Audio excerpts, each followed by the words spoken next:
3 days after my wife's funeral, my son told me the house and the company were no longer mine. He didn't raise his voice. He didn't shout or argue. He spoke the way people do when they believe the outcome is already settled, as if the conversation was a formality, not a turning point. We were standing in the living room, where my wife and I had celebrated anniversaries, argued about paint colors, and planned a future we believed we still had time for. The scent of condolence flowers lingered in the air, already beginning to rot. Daniel held a thin folder in his hand, gray with a blue tab. Legal looking, final looking. "I've taken care of everything," Daddy said. "The house, the company, all of it's been transferred." Transferred. The word floated between us like a verdict. I remember thinking not yet that grief had slowed my mind, that maybe I had misheard him, that maybe this was one more cruel hallucination layered on top of the worst week of my life. My wife was barely in the ground, and my only child was talking about ownership. "What do you mean transferred?" I asked. Daniel glanced around the room, his eyes flicking briefly to the staircase, the framed photographs, the antique clock my wife had insisted on keeping even though it lost time. He looked almost embarrassed. Not guilty. Just mildly uncomfortable, like someone explaining an inconvenience. "It's all legal," he said. "You'll still be taken care of. You'll get a small amount to cover living expenses." A small amount. That was when I realized this conversation wasn't about grief at all. It was about power. 3 days earlier, I had buried my wife. Her name was Margaret. We had been married for 41 years. She died quietly in a hospital room that smelled of disinfectant and old coffee, her hand in mine, her last breath so soft I almost missed it. The doctors used words like sudden and unexpected. But nothing prepares you for the moment. Your entire life collapses into a single sentence. "I'm sorry, there's nothing more we can do." I moved through the funeral in a fog. People spoke to me, hugged me, told me how strong I was. I nodded, thanked them, said the appropriate things. Inside, I felt hollowed out, as if someone had reached into my chest and scooped out everything that mattered, leaving behind a functioning shell. Daniel stood beside me the entire time. He wore a black suit that fit too well, his posture straight, his expression controlled. He held my arm when I swayed. He introduced himself to people who already knew him. He accepted condolences with the practiced calm of a man used to being in charge. I told myself it meant he was coping. I told myself a lot of things that week. Now, 3 days later, he sat across from me in my own living room, explaining my life as if it were an outdated contract. "The company's been sold," he continued. "It was the cleanest option. There were liabilities, risks. Mom and I talked about it months ago." My stomach tightened at the sound of her name in his mouth. "You talked to my wife about selling the company?" I asked. Daniel hesitated. "Just for a second. About restructuring," he said. "About succession. You weren't really involved in the operational side anymore, Dad. You know that." I did know it. Or rather, I had allowed him to believe it. Margaret and I had built Ward Manufacturing from nothing. From a rented garage and a second-hand lathe and more debt than we were comfortable admitting. She handled the books. I handled production. Together we made something that lasted. Something solid. Something that employed hundreds of people and carried our name. When Daniel joined the company in his 20s, we were proud. When he climbed quickly, we told ourselves he was capable. When he took more control, we told ourselves it was natural. When Margaret grew uneasy, we told ourselves we were being paranoid. "You should rest," Daniel said now, his voice softening. "This house is too big for you anyway. Too many memories. I've already looked into some very nice senior communities. Quiet places. Safe. Safe." He slid the folder toward me. I didn't open it. "How much?" I asked. "Dad, how much?" I repeated. He sighed as if I were being difficult. "There's a monthly stipend," he said. "It's generous. Enough for food, medical expenses, rent. You won't have to worry." I looked around the room again. the walls Margaret had painted herself, the dining table where we had argued and laughed and hosted holidays, the window where she used to stand every morning, coffee in hand, watching the sun hit the oak tree in the yard. "Where is the house now?" I asked. "In the trust," Daniel replied, "under the same legal entity that acquired the company." "And who owns that entity?" He smiled just slightly. "An investment group," he said. "Private, clean, efficient." For a moment I said nothing. I let the silence stretch until it became uncomfortable. I studied my son's face, the sharp lines where softness used to be the confidence that bordered on contempt. I wondered when exactly he had decided I was no longer capable of understanding my own life. "Margaret would never have agreed to this," I said quietly. Daniel's jaw tightened. "She trusted me," he replied. "She knew I'd do what was best." I stood slowly, feeling the ache in my knees, the heaviness in my chest. Grief had made me tired, but it hadn't made me stupid. "And what about me?" I asked. "What did you decide was best for me?" Daniel didn't answer right away. "You'll be comfortable," he said finally. "That's what matters. Comfortable, reduced, contained." I nodded. "All right," I said. Relief flickered across his face. He had expected resistance, tears, confusion. Not this. "There's just one thing," I added, placing my hand on the back of Margaret's favorite chair. He looked up. "You said the company and the house were transferred." "Yes." "And you said they were acquired by an investment group." "That's right." I met his eyes. "Who is the new owner, Daniel?" He opened his mouth to answer, and in that moment, as I watched my son prepare to explain the end of my life to me, I knew something he didn't. Because months before Margaret died, when we first realized what Daniel was doing, we had prepared for this conversation, and the real owner of everything he thought he had taken was standing right in front of him. After Daniel left, the house went quiet in a way it never had before. Not the peaceful quiet Margaret used to love in the early mornings when sunlight crept through the kitchen window and the only sound was the kettle warming on the stove. This was a heavier silence, thick and watchful, like the house itself was waiting to see what I would do next. I stood there for a long time, my hand still resting on the back of her chair, feeling the faint groove where her fingers had worn the wood smooth over decades. Daniel's words replayed in my head, not as shouts or accusations, but as something colder. Transferred. Small amount, taken care of. I made my way into the study, the room Margaret and I had shared during the last years of her life. It still smelled faintly of her lavender hand cream and old paper. The desk lamp was on just as she had left it the last time she balanced the checkbook there. Glasses perched on the end of her nose, lips moving silently as she double-checked a column of numbers. People assumed I'd stepped away from the business years ago.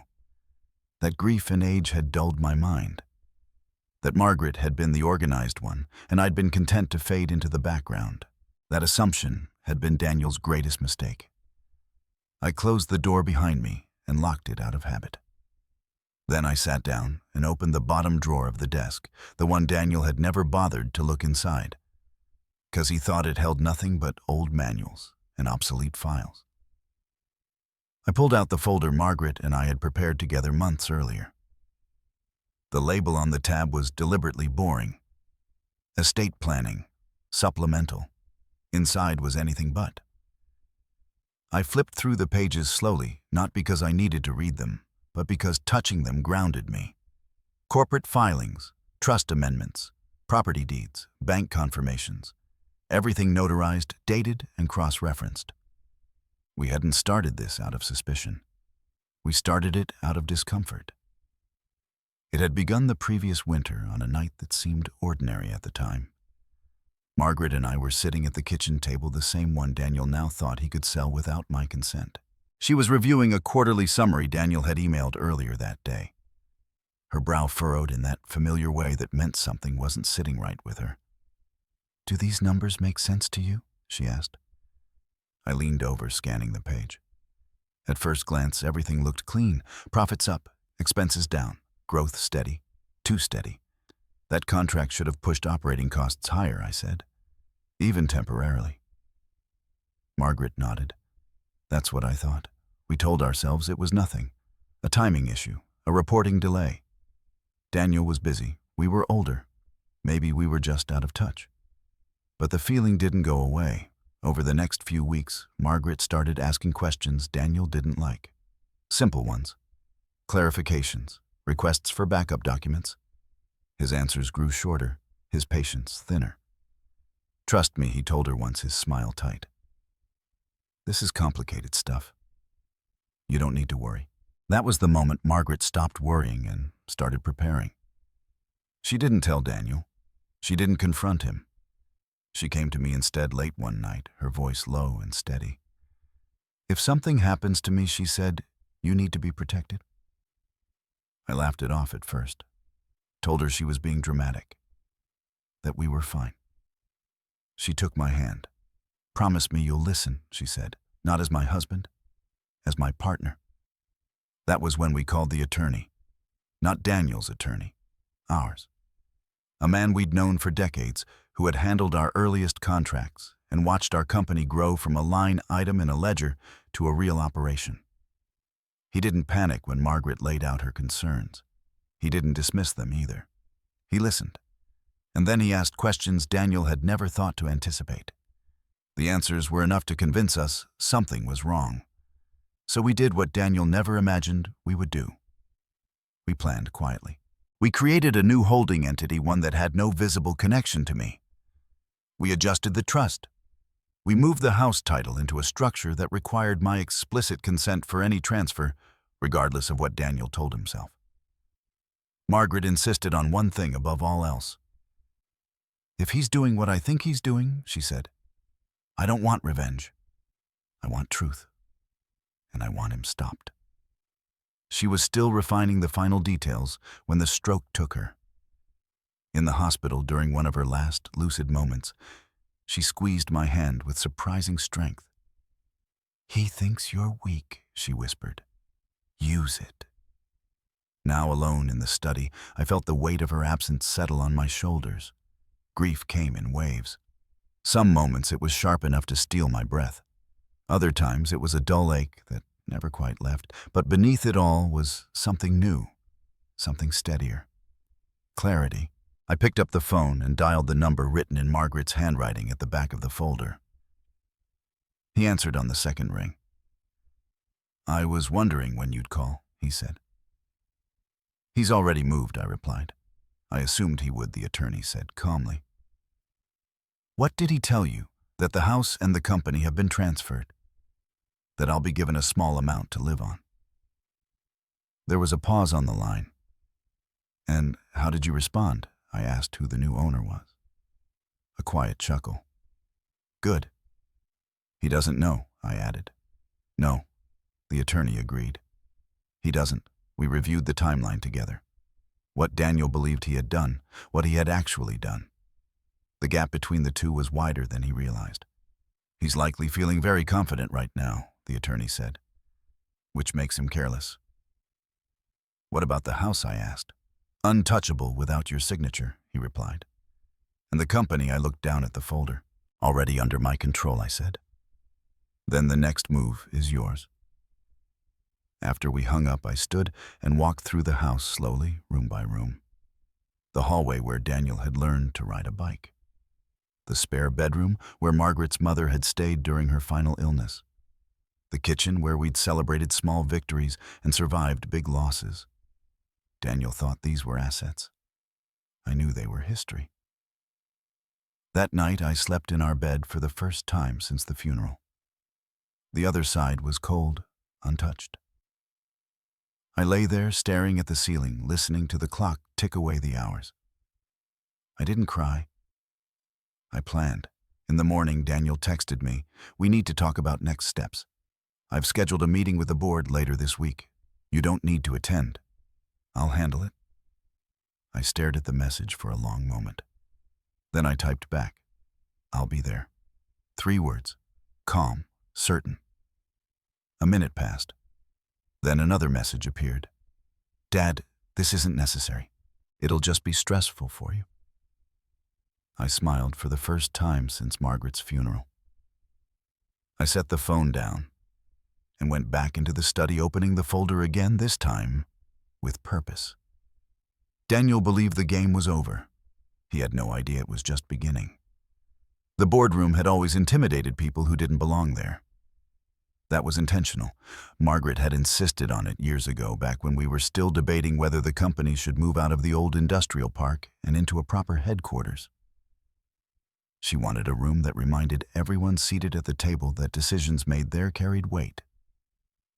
Real consequences, real lives attached to every number on every page. As I stepped into that room, 3 days after Daniel told me my life had been transferred, I could feel that weight settle comfortably onto my shoulders. Daniel was already there. He stood at the head of the table, sleeves rolled up, jacket draped neatly over the back of his chair. He looked relaxed, confident, like a man who believed he had already won. When he saw me, his eyebrows lifted, just slightly, surprise flashing across his face before he smoothed it away. "Dad," he said, "I didn't think you'd come." "I told you I would," I replied, taking a seat near the far end of the table. The board members trickled in behind me, each greeting Daniel with nods and handshakes. Some acknowledged me politely. Others avoided my eyes entirely, unsure how to treat a man they believed had been quietly sidelined. That suited me just fine. Daniel launched into his presentation without ceremony.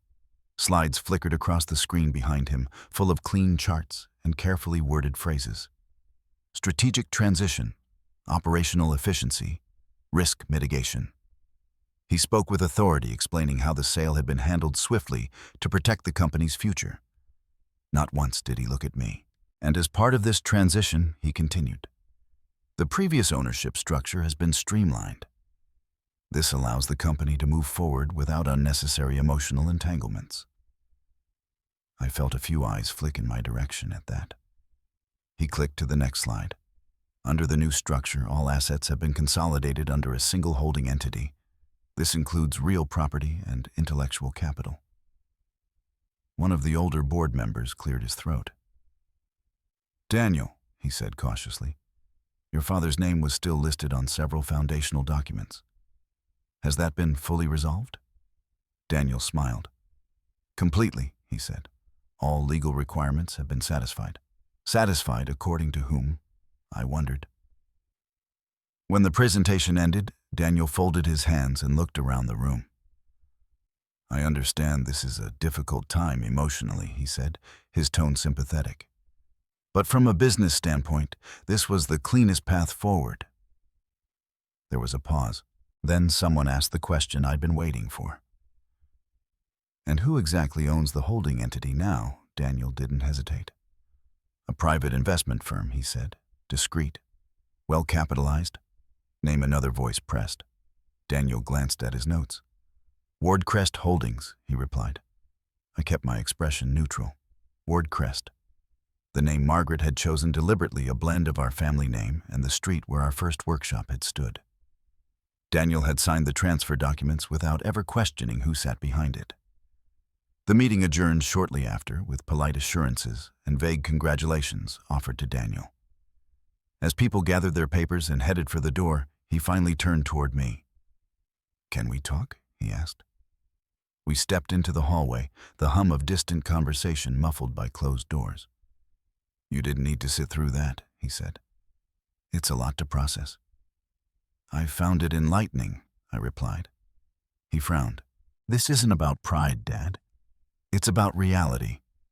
"Is it?" I asked, because it sounded a lot like a performance. His jaw tightened. "You think I enjoyed this?" he snapped. "Do you think I wanted to make these decisions so soon after Mom? Don't," I said quietly. The single word stopped him. I sat at her bedside. I continued, my voice steady. I heard what she worried about, what she suspected. And I'm beginning to understand why.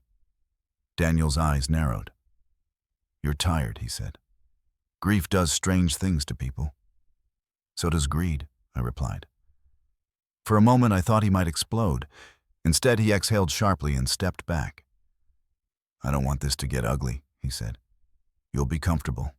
I promise." "I'm not interested in comfort," I replied. I'm interested in truth. He shook his head. You don't know what you're asking for. I think I do, I said. That night back at the house, Daniel believed he had already taken from me. I made another call. This one wasn't to an attorney. It was to a man named Robert Hale, who had been with the company almost as long as Margaret and I. He'd started on the factory floor, worked his way into operations, and retired quietly a few years before Daniel took full control. He answered after the third ring. I was hoping you'd reach out, he said. You've been watching, I replied. Hard not to, he said. Things haven't felt right for a while. We spoke for nearly an hour about missing reports, about decisions Daniel had pushed through without discussion, about people who'd been let go abruptly, their pensions quietly altered. He treats it like numbers, Robert said, not people. He always has, I replied. When the call ended, I sat alone in the darkened living room, the glow from the streetlight casting long shadows across the walls. Margaret's photograph sat on the mantel, her smile calm and knowing. They don't see you coming, I said softly. The next morning, Daniel arrived unannounced. He stood in the doorway, looking around the house with a faint impatience of someone waiting for a space to be vacated. I've arranged a viewing, he said, just to get a sense of the market. No, I replied. He blinked. Dad? No, I repeated. There will be no viewings. You don't have authority over that anymore, he said, his voice sharpening. I met his gaze. Are you sure? He hesitated.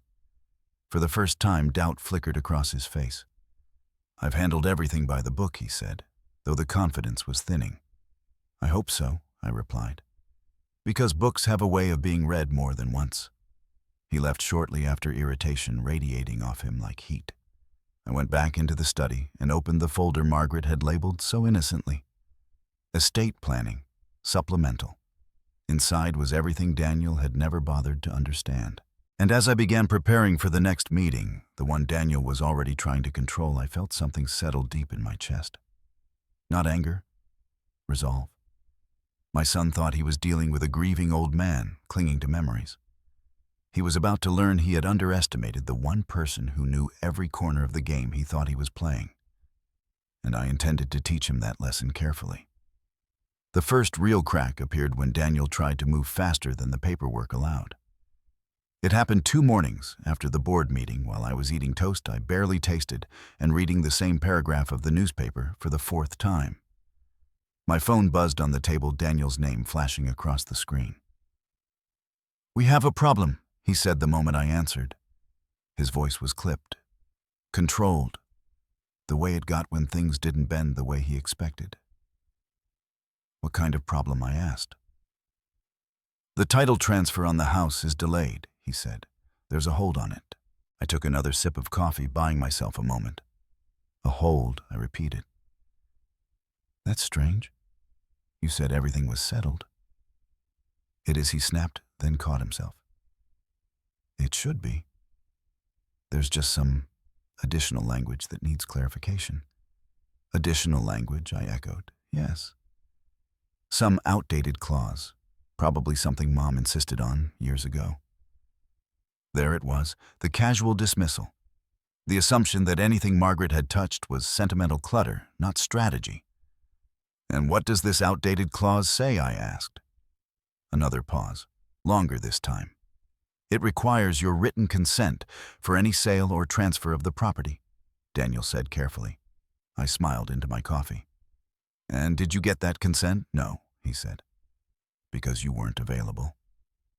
I live here, I replied. I've been here the entire time. That's not what I meant, he said, irritation creeping back in. Look, Dad, this is just a formality. Sign the document and we can move forward. Forward to where, I asked. To closing, he said. To resolution. To me leaving my home, I said quietly. It's not your home anymore, he replied. Then stopped short, as if realizing he'd said too much. The silence stretched between us. I'll review the documents, I said finally. Send them over. I hung up before he could respond. The documents arrived an hour later, a polished PDF flagged and highlighted, accompanied by a brief message from Daniel. Routine approval. Nothing to worry about. I forwarded the file to the attorney without comment. His reply came back within minutes. He's getting nervous. Good, I thought. That afternoon, I took a walk through the neighborhood. Not because I needed the exercise, but because I needed to remember what Daniel saw as disposable. The old oak tree Margaret had loved. The neighbor who still waved every morning. The cracked sidewalk Daniel used to trip over as a boy. These weren't assets. They were anchors. When I returned home, there was a black sedan parked in the driveway. Daniel stood beside it, phone pressed to his ear, his free hand gesturing sharply. He ended the call the moment he saw me. "You didn't tell me you were coming," I said. "I tried to," he replied. "You didn't answer." "You didn't knock," I said. He ignored that. "I spoke to legal," he said. "They say the clause is valid but contestable." "Contestable by whom?" I asked. "By the holding entity," he replied. "And who owns the holding entity?" I asked again. He hesitated just for a fraction of a second. "That's not relevant," he said. "It's the only thing that's relevant," I replied. Daniel exhaled sharply. "Why are you doing this?" he asked. "Why are you making everything harder than it needs to be?" I looked at him then. Really looked. The tailored jacket. The impatience behind his eyes. The faint sheen of sweat at his temple. Because I said slowly, "You decided what my life would look like without asking me." "I did what I had to do," he said. "Someone had to be practical." "Practical would have been telling the truth," I replied. He shook his head. "You don't understand how fragile this situation is," he said. "If this drags on, it could spook people." "Which people?" I asked. "The new owners," he said. "The board, investors." "Ah," I said. "So now they matter." He stiffened. "You're enjoying this," he accused. "No," I said. "I'm paying attention." That night, after Daniel left, I sat alone in the study and opened a different folder, one Margaret had insisted on keeping separate. Internal transfers, review. Inside were records Daniel believed no one else could access. Interim valuations, internal memos, a pattern of quiet reshuffling that painted a picture far different from the one he'd presented to the board. Margaret had been meticulous. Dates, notes, questions scribbled in the margins. Why now? Who benefits? Check again. I ran my fingers over her handwriting, feeling the familiar ache rise in my chest. She'd known this moment would come. She'd prepared me for it, even if I hadn't realized it at the time. The next morning, Daniel called again. "The holding firm wants to speak directly with you," he said. I raised an eyebrow. "That's new," I replied. "They're concerned," he said. "They don't like uncertainty." "Neither do I," I said. "They want reassurance," he continued. "A meeting. Just you and them." When I asked. "Tomorrow," he said. "I'll arrange it." "No," I replied. "They can arrange it." His patience snapped. "You're not in control here," he said. "You're acting like this is some kind of game." I kept my voice calm. "It stopped being a game when you tried to move me out of my own house," I said. Another pause. "I'm trying to protect you," he said finally. I laughed then. A short, humorless sound.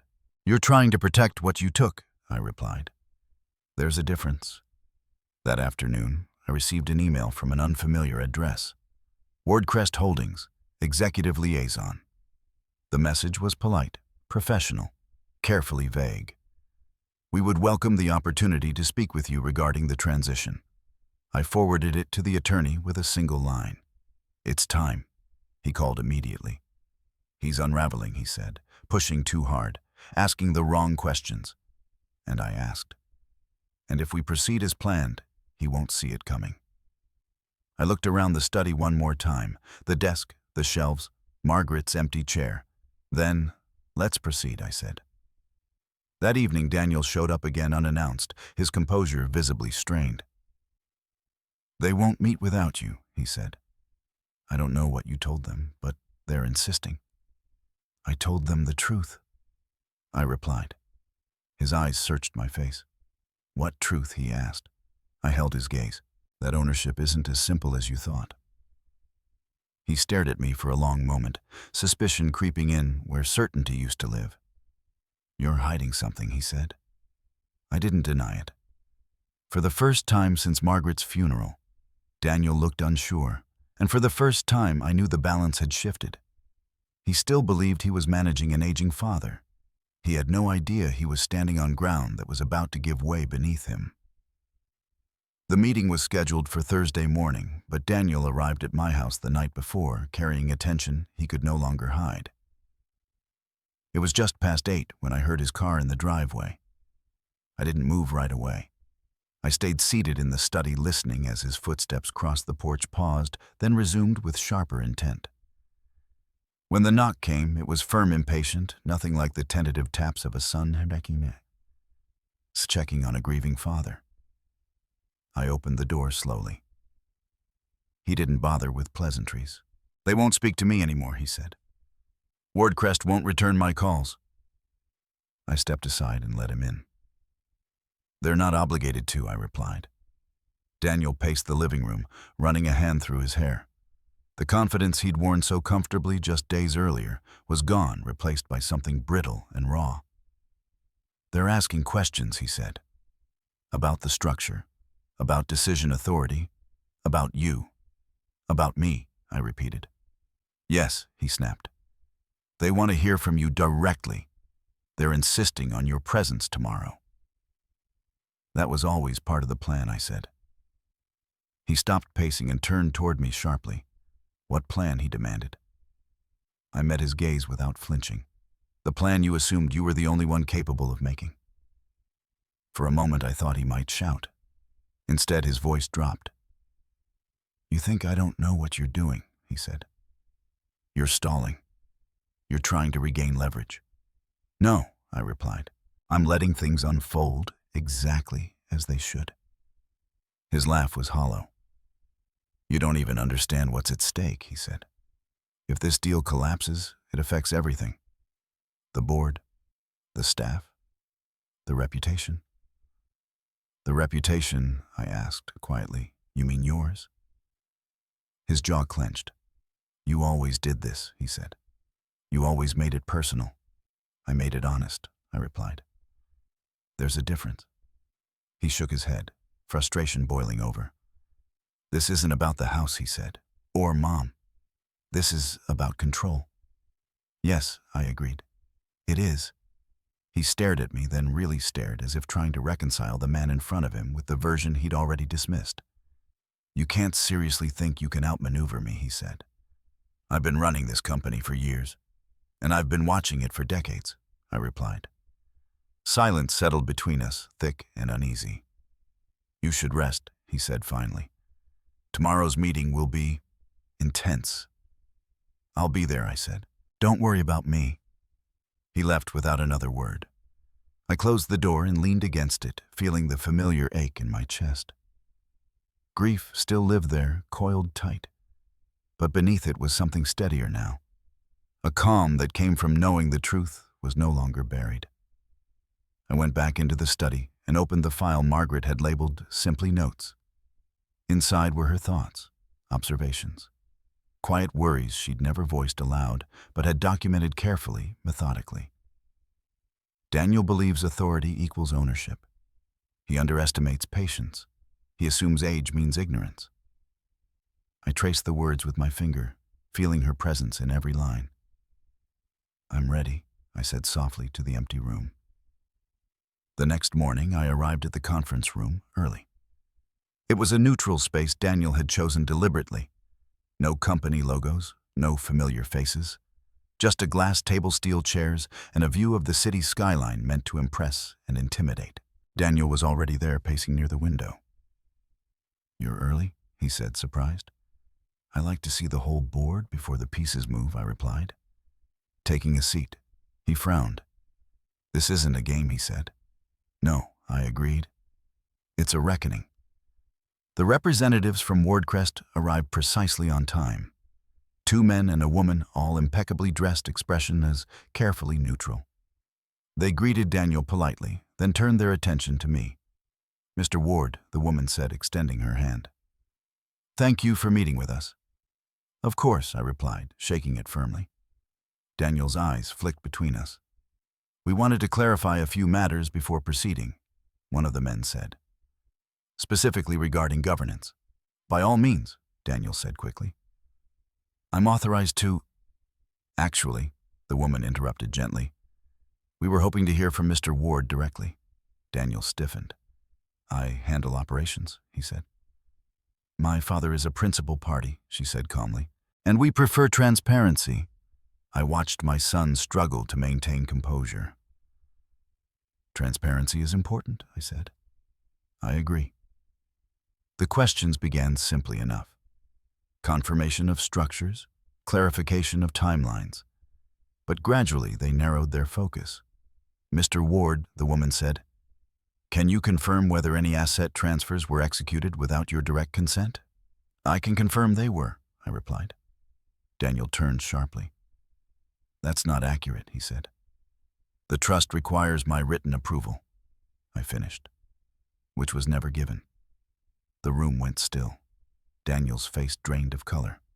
"That clause was obsolete," he said. "Our attorneys were yours," I said, "not mine."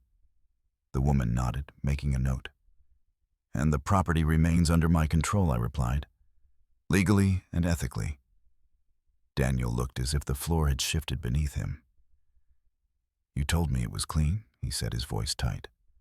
"I told you what you wanted to hear," I replied. The meeting ended shortly after. Not in chaos, not in shouting, just with a quiet understanding that something fundamental had changed. As the representatives gathered their things, the woman paused beside me. "We'll need time to reassess," she said. "There are discrepancies." "I understand," I replied. Daniel said nothing as they left.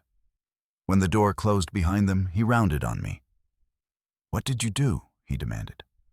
"I told the truth," I said. "You undermined me," he snapped. "You made me look incompetent."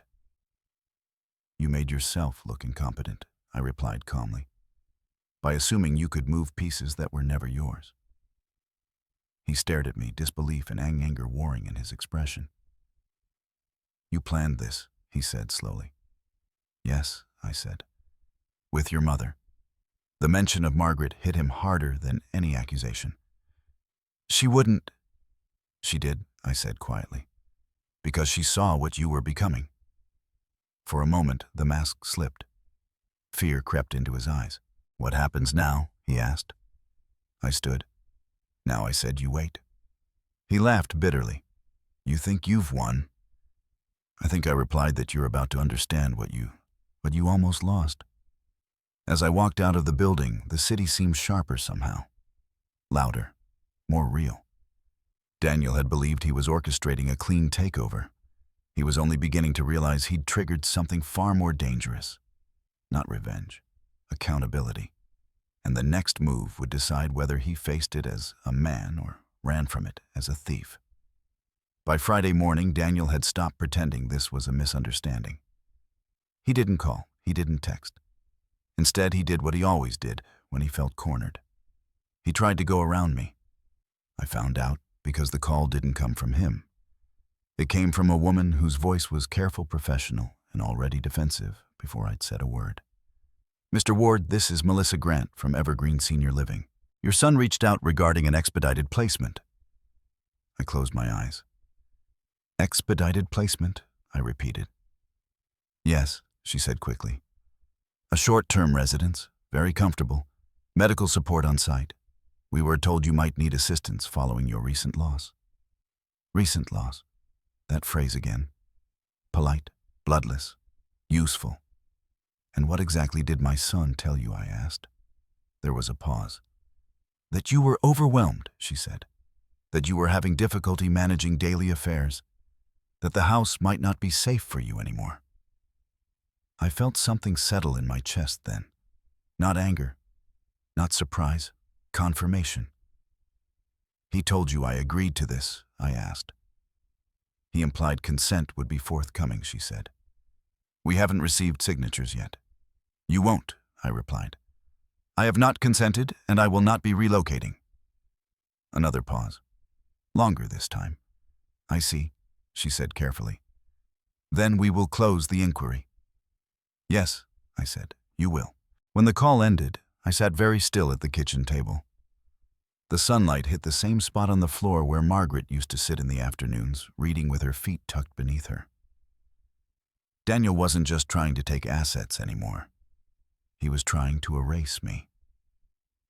An hour later, my attorney called. He's escalating, he said. We anticipated this. I know, I replied. What else? He's requested emergency authority through the trust, he continued, citing diminished capacity. There it was, the word he'd been circling for days. On what basis, I asked. Grief, he said. Age, isolation, the usual. I let out a slow breath, and I asked. And it won't hold, he said. Not with what we have, but it tells us something important. That he's afraid, I said. That he's desperate, my attorney corrected. That afternoon, Daniel finally showed up. He didn't knock. He used the spare key he'd kept since college, the one Margaret had always meant to collect, but never did. I heard him before I saw him. His footsteps were heavier than usual, uneven. He wasn't performing anymore. You called a senior living facility, I said from the study doorway. He froze. You had no right, he began. No, I interrupted. You had no right. He turned toward me, his face-flushed eyes sharp. I was trying to help you, he said. You're not thinking clearly. I'm thinking more clearly than you ever expected, I replied. You're grieving, he snapped. You can't even see what you're doing. I see exactly what I'm doing, I said. I see what you're doing too. He clenched his fists. You're risking everything, he said. The company. Your reputation? Ours? Our reputation? I asked quietly. You tried to have me declared unfit. That's not what this is, he said quickly. It's precautionary. It's containment, I replied. And it won't work. He laughed, sharp and brittle. You think you're untouchable now, he said. Because you blocked one transfer. Because you embarrassed me in front of Wardcrest. I didn't embarrass you, I said. You did that yourself. He stepped closer. You don't understand how this world works, he said. People like you get managed, protected, removed when they become inconvenient. I looked at him, then really looked at him. When did you decide I was inconvenient? I asked. He opened his mouth, then closed it. That's what I thought, I said. He backed away slightly, shaking his head. You always did this, he said. You always made everything moral, black and white. That doesn't work at this level. Neither does theft, I replied. He flinched. I didn't steal anything, he said. I followed procedure. You exploited trust, I said. There's a difference. He turned away, pacing again. Even if you win, he said, what then? You think the board will rally behind you. They see an aging founder clinging to control. They see results, I said, and they're about to see the truth. He stopped pacing. What truth, he asked. I didn't answer. That night after Daniel left, I opened the last folder Margaret had prepared. It wasn't legal. It wasn't financial. It was personal. Inside were copies of emails Daniel believed he'd deleted. Messages between him and third parties. Quiet arrangements, deferred compensation schemes. Side agreements that shifted value out of the company under the guise of optimization. Margaret had found them by accident. She'd saved them on purpose. I stared at the screen long after midnight, reading the words my son had written when he thought no one was watching. This is temporary. He won't notice. We'll clean it up later. My hands shook not with age, but with the weight of understanding. This wasn't ambition gone wrong. This was entitlement. By morning, the board requested an emergency session. Daniel had pushed for it, claiming instability. I agreed to attend without hesitation. The room was tense when I arrived. No presentations this time, no slides, just faces and folded hands. Daniel spoke first.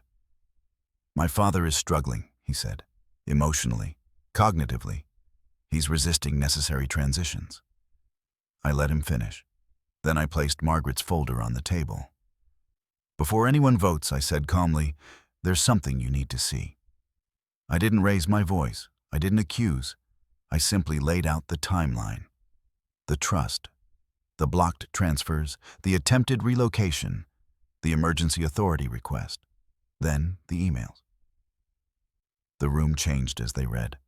One man removed his glasses. Another leaned back slowly, as if trying to put physical distance between himself and what he was seeing. Daniel went pale. "This is taken out of context," he said. "No," I replied. "It's taken out of hiding." Silence followed. Finally, one board member spoke. "Daniel," he said carefully, "why were these arrangements not disclosed?" Daniel's mouth opened. No sound came out. Another voice followed.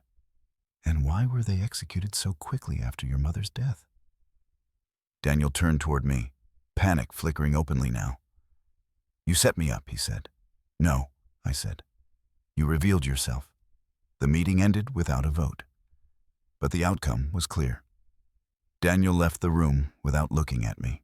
I stayed behind, staring at the empty chair across the table. Margaret's chair. He thought grief had made me weak. He thought age had made me slow. He thought authority belonged to whoever spoke loudest. What he hadn't understood was this. I wasn't fighting to punish him. I was fighting to stop him. And the next choice would be his, because soon he would have to decide whether to face what he'd done or lose everything he was trying to take. The morning after the emergency board session, the company felt different. Not louder, not quieter. Just tense like a held breath that hadn't been released yet. I arrived early, earlier than I had in years, walking through the lobby as employees filtered in with coffee cups and tired eyes. Some nodded politely, others looked away. A few held my gaze a second longer than necessary, curiosity and concern flickering across their faces. They knew something was happening. They just didn't know what yet. Daniel wasn't there. That more than anything unsettled the building. By 9, my phone rang. It wasn't Daniel.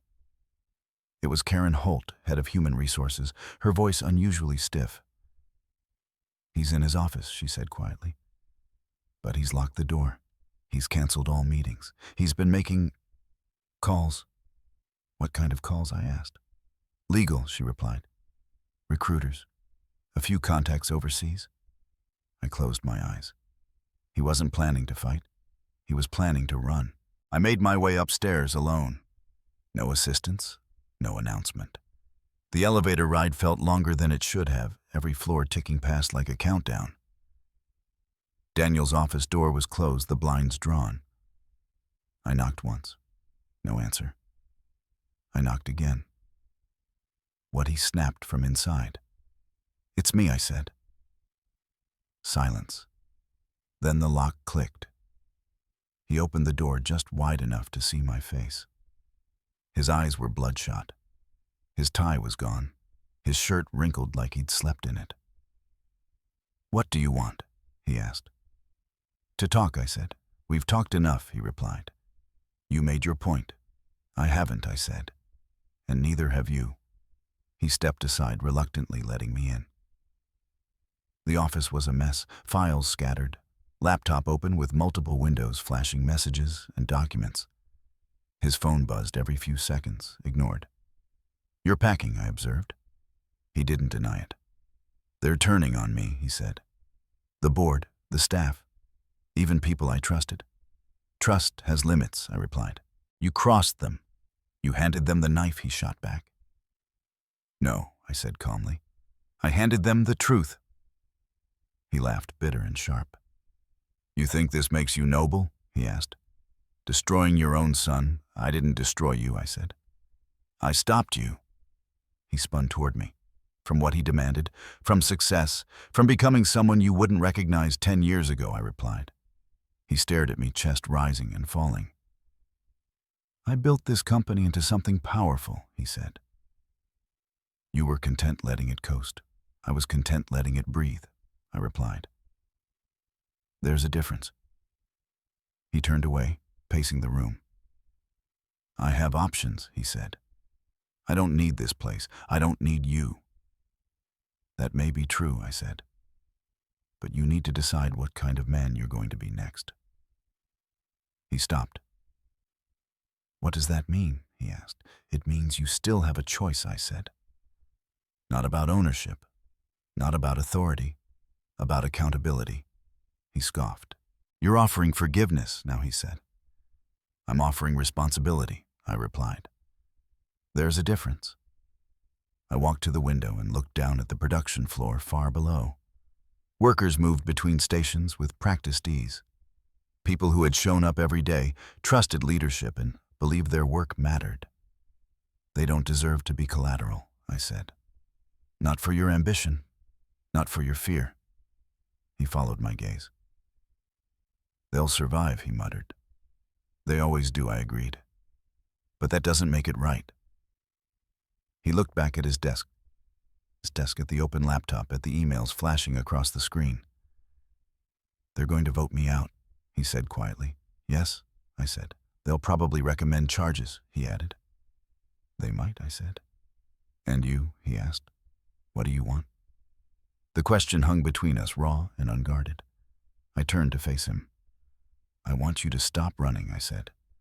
"I want you to face what you did, and I want you to learn what you tried to bypass." He stared at me as if I'd spoken another language. "You want me to stay?" he said. "After all this?" "I want you to earn whatever comes next," I replied. He shook his head. "You don't understand," he said. "If I stay, I lose everything." "No," I said. "If you leave, you do." The silence stretched. "What are you suggesting?" he asked finally. I took a breath. "You step down," I said. "Immediately. Publicly.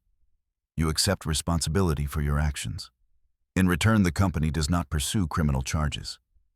His head snapped up. "You'd protect me?" he asked. "I'd protect the people who work here," I replied. "And I'd give you a chance to rebuild something real." His expression twisted. "And the price?" he asked.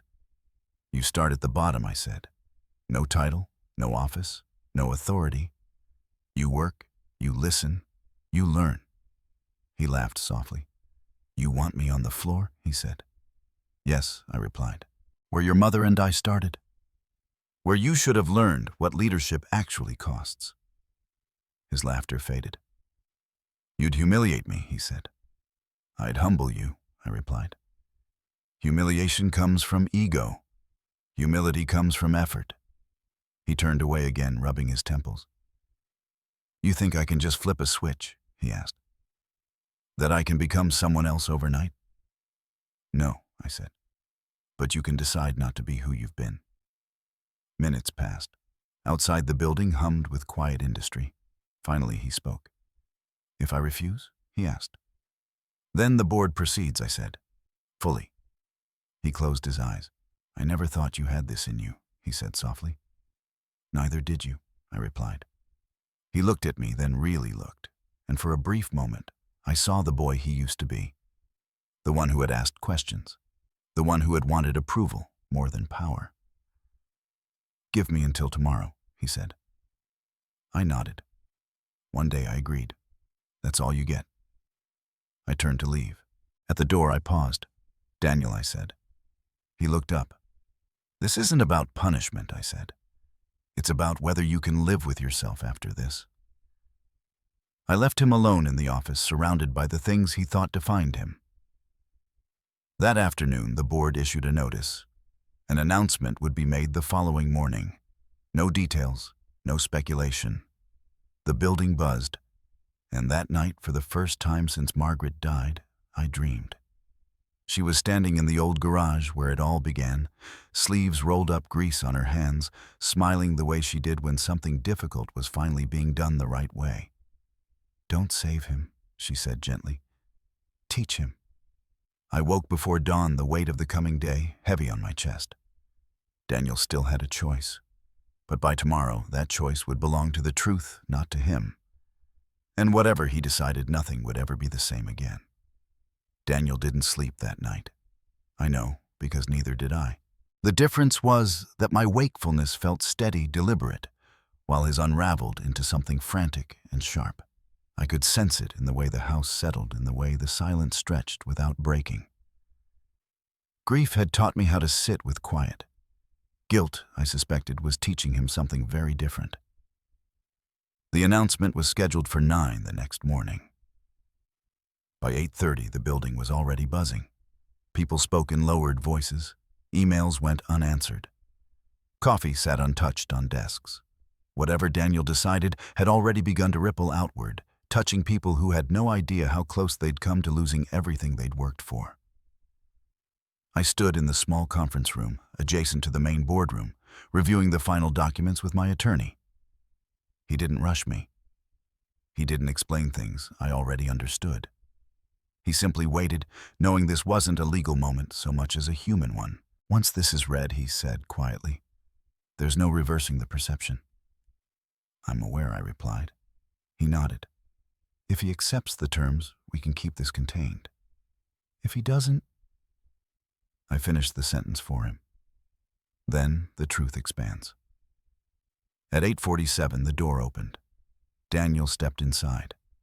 He looked different, not calmer, not composed, just stripped down to something raw and unguarded. He wore no tie. His jacket was missing. His eyes were tired in a way that went beyond lack of sleep. He closed the door behind him. "I'll do it," he said. I studied him for a moment, not to test him, but to understand what kind of man was standing in front of me now. "Do what I asked." He swallowed. "I'll step down," he said. "Publicly? I'll take responsibility. I'll accept the role you outlined." "The floor," I said. "Yes," he replied. "The floor." There it was. The word he'd been circling for days, finally spoken without deflection. "You understand what that means," I said. "I think I'm starting to," he replied. "And I know this doesn't make things right. It just keeps them from getting worse." I nodded. "That's a beginning," I said. He exhaled slowly, like someone releasing a weight they'd been carrying too long. "I won't fight it," he added. "No appeals, no side deals." "Good," I said. "Because there won't be any." He hesitated, then asked the question I'd been waiting for. "Why are you doing this?" he said. "Why not finish me?" I met his gaze. "Because your mother didn't raise you to be discarded," I said. "And because this company doesn't need another scandal. It needs stability." He flinched slightly at the mention of her. "She knew, didn't she?" he asked. "Yes," I replied. "She knew." He nodded once, accepting it without argument. "They're waiting," my attorney said quietly, glancing at the clock. We walked into the boardroom together. Every seat was filled. Board members, legal counsel, senior leadership. No phones, no whispers, just the low hum of anticipation. Daniel took his place at the head of the table for the last time. He cleared his throat. "I've called this meeting to address recent events," he began. His voice was steady, but only just. "I want to state clearly that decisions were made under my authority that compromised the trust placed in me. In my effort to consolidate control, I failed to uphold the standards this company was built on." A murmur moved through the room. "I accept full responsibility," he continued. "Effective immediately, I am resigning from my position as chief executive." Silence followed. He didn't look at me. He didn't look at anyone. "I have agreed to remain with the company in a non-executive capacity," he said. "Subject to oversight, subject to review." A few heads turned toward me then. I stood. "Bradford Industries will continue operations without interruption," I said calmly. "All pensions remain intact. All contracts will be honored. There will be no layoffs as a result of this transition." The tension in the room shifted. Not gone, but redirected. This company was built on accountability, I continued. That principle applies to everyone, including my son. Daniel's shoulders sagged slightly as if the word son had landed heavier than any accusation. We will move forward, I said. Not by pretending nothing happened, but by learning from it. The vote was swift, unanimous. When it was over, Daniel left the room without ceremony. I stayed behind answering questions, offering reassurance. By the time I returned to my office, the building had exhaled. Conversations resumed. Work continued. The company survived the morning. Now came the harder part. Daniel's first day on the floor began the following Monday. He arrived early.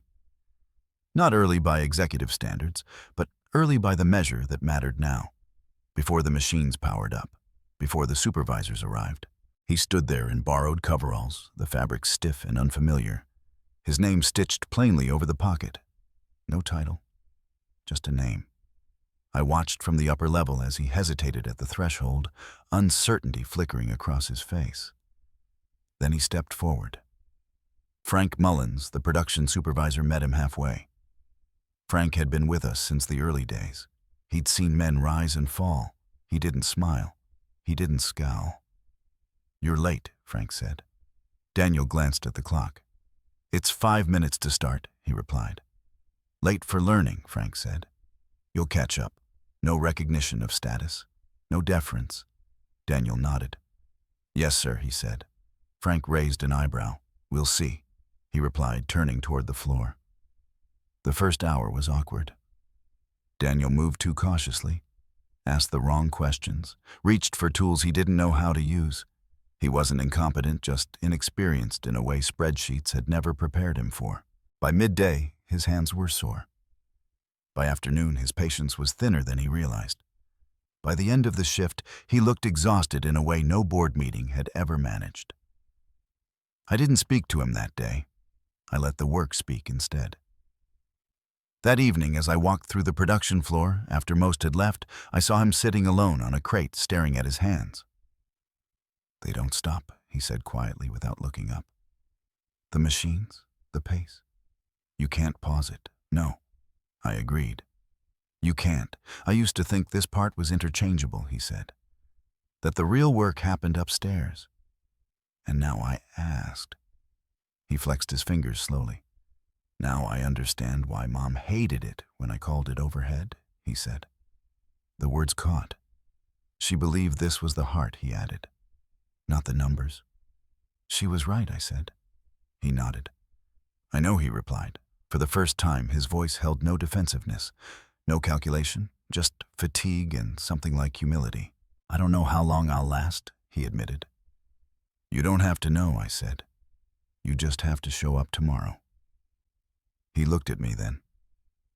"I will," he said. That night, I returned to the house Daniel had once tried to take from me. It felt different now. Not victorious, not relieved, resolved. Margaret's photograph sat on the mantel, her smile calm and familiar. "He started," I said softly. And for the first time since the funeral, the silence that followed didn't feel heavy. It felt earned. The third week on the production floor broke Daniel in a way the boardroom never could. Not all at once, not dramatically. It happened quietly in increments so small he didn't notice them slipping past until there was nothing left to hide behind. The novelty wore off first. The idea that this was temporary, that he was proving something, that he was enduring a trial that would eventually restore him to a position of dignity. By the middle of the third week, that illusion was gone. The floor didn't care who he used to be. The machines didn't slow down because he was tired. The schedule didn't bend because his hands ached or his pride bruised. Every day started the same way and ended the same way, and the repetition stripped him down to what he actually was in that moment. A worker. Not a strategist, not a decision maker, not a man protected by titles. Just a pair of hands that either learned or failed. I watched him from a distance, careful not to interfere. Frank Mullins sent me brief updates, never opinions. Shows up on time, asks questions, makes mistakes. corrects them. No complaints. That last line mattered more than any performance metric. But something else was happening beneath the surface, something Frank didn't report and Daniel didn't mention. Resentment. It started small. A tightening of his jaw when younger workers corrected him. A silence when jokes passed over his head.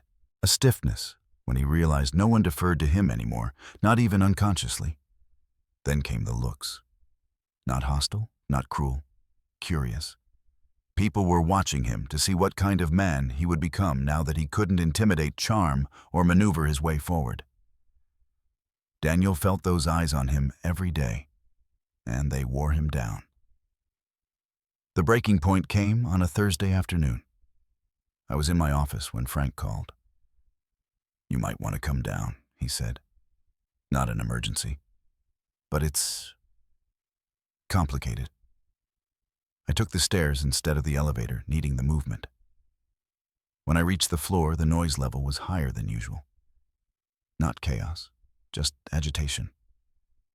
Daniel stood near one of the assembly stations, his face flushed, his voice raised enough to cut through the machinery. "I said that alignment is off," he snapped. "If you just follow the spec." "The spec doesn't account for thermal variance," a woman replied calmly. "It never has." She was half his age, hands steady, eyes focused. She didn't raise her voice. She didn't apologize. Daniel bristled. "That's not what the documentation says," he insisted. "And that's why documentation gets revised," she replied. "Because real-world conditions don't care what spreadsheets say." A few workers nearby slowed their pace, listening. Daniel gestured sharply at the component. "If this fails inspection, it's on you," he said. She finally looked at him then. "No," she said. "If it fails, it's on the process. And right now you're not respecting it." The room went quiet. That was the moment. Not the argument, not the disagreement. The power shift. Daniel straightened, old instincts flaring. "I don't take orders from you," he said. Frank appeared at his side instantly. "You do here?" Frank said. Daniel turned toward him, incredulous. "You can't be serious," he said. "I'm an employee," Frank finished. "Same as everyone else on this floor." Silence fell heavy and final. Daniel's face drained of color. "I want this reviewed," he said. "Formally." "It will be," Frank replied. "By quality control. Until then, step away." For a moment I thought Daniel might refuse. That he might force the issue, remind everyone who he used to be. Instead, he stepped back. The woman returned to her work without another word. I didn't intervene. I didn't announce myself. I left before Daniel noticed I was there. That night he didn't come home. I knew because the house was still when I returned. No lights, no sound. Just the familiar weight of empty rooms. At 10:47 my phone rang. "I messed up," Daniel said. His voice was quiet, stripped of anger, stripped of defense. "Where are you?" I asked. "In my car," he replied. "In the parking lot." I paused. "Stay there," I said. "I'll come to you." The lot was nearly empty when I arrived. Daniel sat in the driver's seat, hands gripping the wheel like it was the only thing holding him upright. He didn't look at me when I got in. "They hate me," he said. "No," I replied. "They don't trust you. What's the difference?" he asked bitterly. "Trust can be rebuilt," I said. "Hatred rarely needs to be." He laughed softly. "I don't know how to do this," he admitted. "I don't know how to be here." "You're not supposed to know yet," I said. "You're supposed to learn." "I thought I was better than them," he said, staring straight ahead. "Smarter, more efficient." And now I asked. "And now I don't know how they do it," he said. "Day after day, no applause, no shortcuts." I nodded. "That's why it matters," I said. He was quiet for a long time. "I almost walked out," he said finally. "I almost quit." "And why didn't you?" I asked. He hesitated. "Because if I leave now," he said, "I'll always be the man who ran." I didn't answer. He turned toward me, then eyes tired, voice raw. "I don't want to be that man," he said. I studied him carefully. Not the executive he'd been. Not the boy he once was. The man he might still become. Then don't be, I said. The next morning, Daniel arrived early, earlier than before. He found the woman from the day before and apologized. Not quickly, not defensively. He acknowledged his tone, his assumptions, his mistake. She listened, then nodded once. Don't do it again, she said. I won't, he replied. Something shifted after that. Not acceptance, not forgiveness. Respect earned inch by inch. Daniel stopped trying to prove he was right. He started trying to understand why others were. He listened more. He spoke less. And slowly the floor responded. Not warmly, not dramatically, but steadily. That Friday, Frank sent me a message I read twice before setting the phone down. Handled a process deviation without escalating. Took responsibility. Good call. I didn't reply. I went home instead, standing in the kitchen where Margaret and I had once argued about whether people truly changed. She'd always believed they could, if they were willing to sit in the discomfort long enough. That night, Daniel joined me at the table without being asked. I don't think I can ever undo what I did, he said. No, I replied. You can't. But I can decide what comes next, he said. Yes, I agreed. He looked around the room at the house he'd once tried to take, at the life he'd almost erased. I didn't understand what ownership meant, he said quietly. I thought it was control. And now I asked. He exhaled. Now I think it's responsibility, he said. To people who don't get to walk away. I nodded. That's a lesson some men never learn, I said. He met my eyes. I'm still here, he said.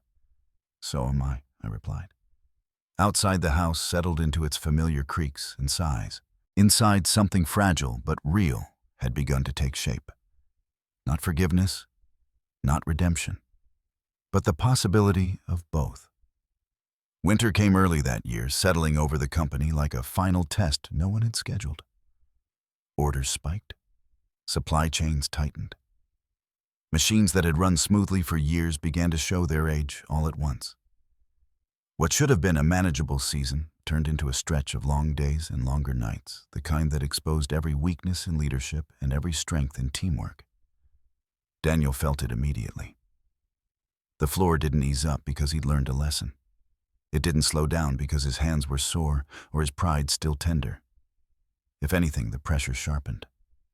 People watched him more closely now, not to catch him failing, but to see if he would fold when things stopped being symbolic and started being difficult. The first real test came on a Tuesday morning just after 6. A shipment of critical components arrived late and wrong. The specs were off. Tolerances mismatched. If installed as delivered, they'd compromise an entire production run scheduled to ship by Friday. Delaying meant penalties. Rushing meant failure.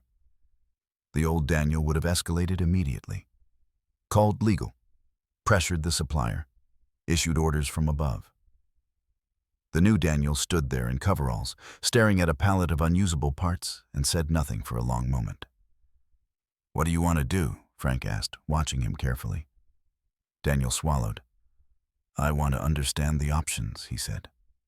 All of them. They gathered around a work table. Engineers, line supervisors, quality control. No titles, no hierarchy. Just people who knew their craft. Daniel listened. Really listened. He asked questions without assuming he already knew the answers. He repeated back what he heard, making sure he understood. When someone contradicted him, he didn't bristle. He adjusted. By 8:30, they had a plan. They'd retool one line temporarily, cannibalize inventory from a lower priority contract, run staggered shifts. It wouldn't be elegant, it wouldn't be cheap, but it would work.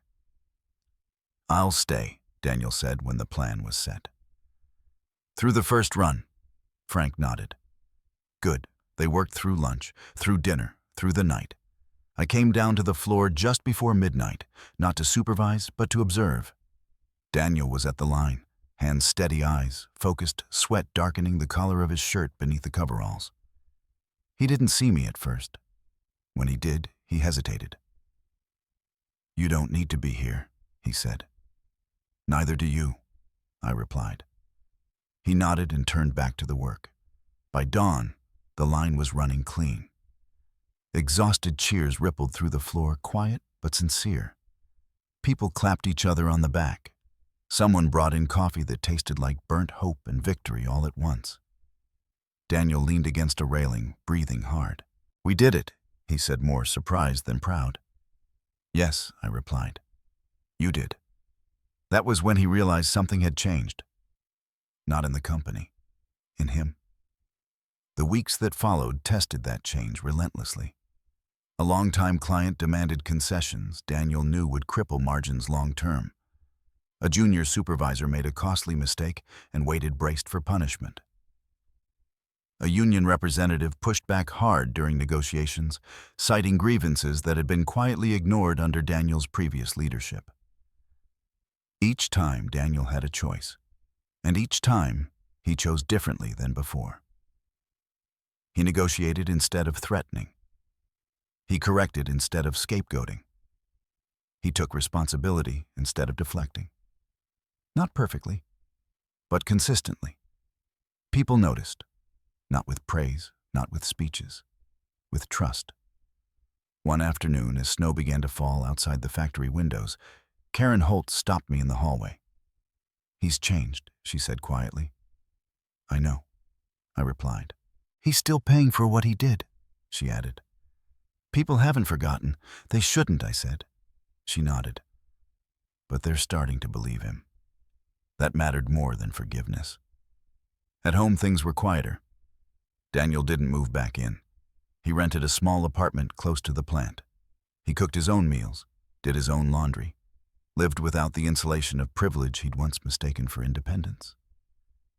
Sometimes he came by in the evenings. We didn't talk about the company much. We talked about Margaret, about the way she hummed when she concentrated, the way she organized cupboards by instinct, not logic, the way she never raised her voice because she'd learned people listened better when they leaned in. I think she knew this would happen, Daniel said once, staring into his coffee. Not the specifics, just the correction. She hoped, I replied. She never assumed. One night, as a storm rattled the windows, Daniel asked the question he'd been circling for weeks. Do you ever regret not stopping me sooner? He asked. I considered it carefully. Yes, I said. And no. He waited. I regret trusting without verifying, I continued. But I don't regret believing you could be better than your worst decisions. He nodded, accepting the complexity. Winter dragged on, relentless but honest. And then quietly, something unexpected happened. The board approached me. Not formally, not urgently. They wanted to discuss the future, not Daniel's, mine. We need stability, one member said. We need leadership that understands both the floor and the balance sheet.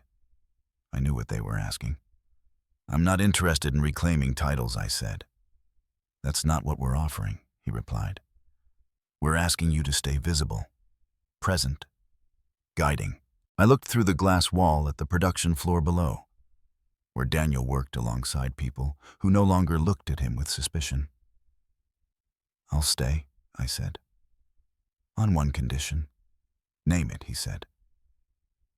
That this company never becomes a place where power is mistaken for entitlement again, I replied. The condition was accepted without hesitation. When I told Daniel later that night, he didn't look relieved. He looked thoughtful. You're not stepping back, he said. No, I replied. I'm stepping in, differently. He nodded slowly. I'm glad, he said. I don't think I could do this alone yet. You're not supposed to, I replied. By the time winter finally loosened its grip, the company was stronger than it had been in years, not because it had survived a crisis, but because it had faced one, honestly. Daniel stood at a crossroads now, no longer the man who tried to steal what wasn't his, not yet the man worthy of inheriting anything, but something in between, something unfinished. And I knew the final test wouldn't come from the board, the floor, or the balance sheet.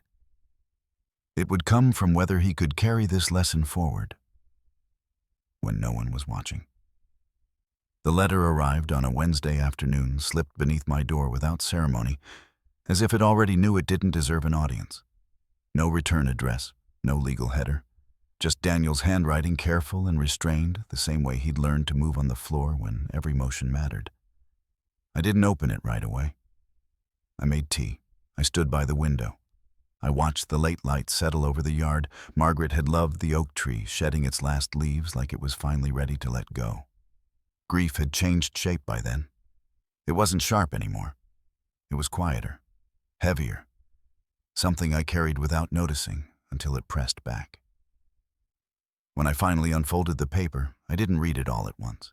I read it the way you read something you're not sure you're ready to believe. Dad, I'm writing this because I don't trust myself to say it out loud yet. That first line told me everything. He went on to describe the past months without excuses. No legal language, no corporate framing, just facts and feelings awkwardly paired honest in their imbalance. He wrote about the floor, about Frank, about the woman who corrected him and didn't flinch, about the first time he realized how many decisions he'd made without understanding who paid for them. He wrote about Margaret, not in grand gestures, in small realizations, the way she'd stayed late to talk to employees, the way she'd noticed patterns long before spreadsheets confirmed them, the way she'd looked at him sometimes like she was waiting for him to slow down enough to see what he was missing. I'm not asking for forgiveness, he wrote. I don't think I've earned that. I'm asking for time. Time, the one thing he'd always treated as renewable. At the end of the letter, he added a sentence that made my chest tighten. If you ever decide that I should leave the company for good, I'll accept it. I won't argue. I won't run. I just wanted you to know that I finally understand what I almost destroyed. I folded the letter carefully and placed it back on the table. That evening, Daniel came by unannounced. He stood in the doorway like a guest, not a son waiting for permission. I know you got the letter, he said quietly. Yes, I replied. And he asked. And I read it, I said. He nodded, bracing. Sit down, I said. He did. We didn't speak for a while. The house filled the space for us, the tick of the clock, the soft hum of the refrigerator. Familiar sounds that once meant safety and now meant reckoning. I don't know what happens next, he said finally. That makes two of us, I replied. He looked up surprised. I thought you always knew, he said. I always prepared, I corrected. That's not the same thing. He absorbed that quietly. The board is asking questions, he said. About my future. I'm sure they are, I replied. I told them I'd accept whatever decision they made, he added. And I asked. They didn't believe me at first, he said with a faint, humorless smile. Then they started watching. Good, I said. Watching is how trust begins. He hesitated. I need to tell you something, he said. I waited. I was offered a position elsewhere, he continued. A consulting role, high pay, clean slate. I raised an eyebrow, and I said no, he said. Not because I didn't want it. Because it felt like leaving the room before the conversation was over. I studied him carefully. That's new, I said. Yes, he agreed. It is. Weeks passed. The company moved forward without fanfare. No press releases, no dramatic announcements. Just steady work, consistent decisions, and the slow rebuilding of credibility. Daniel stayed on the floor, not because it was punishment, because it was grounding. He began mentoring younger workers informally, not as a boss, but as someone who'd learned the hard way what shortcuts cost. He didn't lecture. He listened. When he spoke, people leaned in. That was when I knew something had shifted. Not repaired. Changed. One afternoon, Karen Holt stopped me again. He turned down an external offer, she said. Did you know? Yes, I replied. She nodded. That matters. It did. But what mattered more came later. The board requested a closed session. Daniel wasn't invited. I was. They didn't waste time. We need to decide whether Daniel remains with the company long-term, one member said. Not emotionally, strategically. I listened. They discussed risk, perception, precedent. Then they asked me the question I'd known was coming. What would you do? Didn't answer immediately. I thought of Margaret, of her quiet insistence that people were more than their worst moments but never exempt from them. I would keep him, I said finally. With conditions. What conditions, another member asked. No executive authority, I said. No automatic succession. Any advancement earned, not assumed. They exchanged glances. And if he fails? Someone asked. Then he leaves with dignity, I replied. Not denial. The vote was not unanimous, but it passed. When I told Daniel that evening, he didn't celebrate. He nodded once. Thank you, he said. For what, I asked. For not saving me, he replied. For making me stay. That night, alone in the study, I sat at Margaret's desk and opened her old notebook. The last page held a sentence she had written months before everything unraveled. If he ever learns to carry weight instead of shifting it, he'll be all right. I closed the book. The story wasn't finished. It might never be. But the ending Daniel had tried to write for me, for the company, for himself, had been rewritten. Not by force, by consequence. And tomorrow, when he showed up to work like everyone else, the future would remain what it should have been all along. Uncertain, earned, and finally, honest. Time didn't rush to a conclusion after that. It rarely does. Life moved forward in small, ordinary ways, the kind that don't announce themselves as turning points until long after they've passed. Mornings came and went. Seasons shifted. The company settled into a rhythm that felt steadier than it had in years, not because everything was perfect, but because nothing was being hidden anymore. Daniel stayed. Not because he had to, but because he chose to. He kept his head down. He worked. He listened more than he spoke. When mistakes happened, he owned them. When success came, he deflected credit to the people who had earned it. No speeches, no apologies repeated for effect. Just consistency. Some people forgave him, some didn't. That was their right. I watched from a distance, careful not to interfere, careful not to rescue. I had learned, perhaps too late, that saving someone from consequences only teaches them how to repeat their mistakes more efficiently. At home, the house felt different too. Not lighter, not happier, honest. Margaret's absence still lived in every corner. In the kitchen drawer where she'd kept extra pens, in the garden she'd planned to replant in the spring, in the silence that followed dinner when conversation naturally gave way to memory. Grief didn't disappear. It matured. Some evenings Daniel came by. Not every night, not on a schedule. He never assumed. He always asked. We talked about ordinary things, work, weather, food, and sometimes when the air felt right, we talked about harder things. I didn't understand how small I'd made you, he said once, staring into his coffee. I thought strength meant making decisions without hesitation. And now I asked. And now I think strength means knowing who has to live with them, he replied. That was progress, not redemption. Progress. Months passed. The board stabilized. Clients returned. Trust, once fractured, rebuilt itself slowly, like bone knitting back together under careful pressure. The company wasn't just profitable again. It was respected. Internally, externally, in ways numbers alone couldn't measure. Daniel remained where he was. No promotions, no shortcuts, and he didn't ask for them. One afternoon, as autumn began to edge into winter again, Frank Mullins stopped me near the floor. He's ready, Frank said simply. For what, I asked. For whatever comes next, he replied. Or for nothing at all. That mattered more than any title. I thought often about the choice I'd made. People assumed revenge meant destruction, that justice required spectacle, that power had to be loud to be real. They were wrong. Real power is quiet. It waits. It doesn't need to humiliate to be effective. It doesn't need applause to be certain. It knows when to step forward and when to let someone else carry the weight of their own decisions. Daniel had tried to take my house. He had tried to take the company my wife and I built with our lives. He had tried to reduce me to a line item, a monthly allowance, a problem to be managed. And he had failed. Not because I outplayed him, but because I refused to disappear.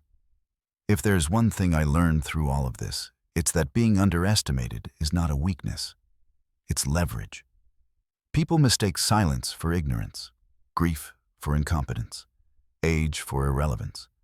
They don't see the preparation happening beneath the surface, the patience, the memory, the quiet refusal to surrender what matters. Daniel sees it now. Whether that understanding lasts, I don't know. People ask me if I trust him again. The answer is complicated. I trust his effort.